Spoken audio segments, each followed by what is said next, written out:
அமைச்சர் உதயகுமார், OPS மகன் ரவீந்திரநாத் குமார் கலந்து கொண்ட தேர்தல் பிரச்சார நிகழ்ச்சியில் ரகளையில் ஈடுபட்ட கூட்டணி கட்சியினர் ஒருவர் கடுமையாக தாக்கிக் கொண்டனர். தேனி தொகுதியில் OPS மகன் ரவீந்திரநாத் போட்டியிடுகிறார். இதையொட்டி பெரியகுளம் அருகே லட்சுமிபுரத்தில் அமைச்சர் உதயகுமார் மற்றும் OPS மகனும் கலந்து கொண்ட EPS அணி ஆலோசனைக் கூட்டம் நடைபெற்றது. தங்களுக்கு உரிய மரியாதை கொடுக்கவில்லை என கூறி ரகளையில் ஈடுபட்ட கூட்டணி கட்சியினர் ஒருவருக்கொருவர் தாக்கிக் கொண்டனர். இருக்கைகள் தூக்கி எறியப்பட்டன.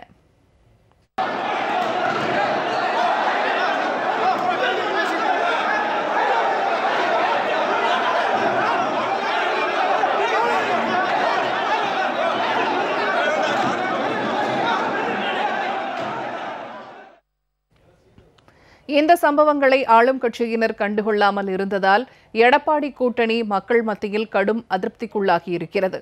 கூட்டணி கட்சியினரின் கருத்துக்களை புறக்கணிப்பது மட்டுமின்றி தங்களையும் புறக்கணிப்பதாக கூட்டணி கட்சியினர் அதிருப்தி தெரிவித்துள்ளனர்.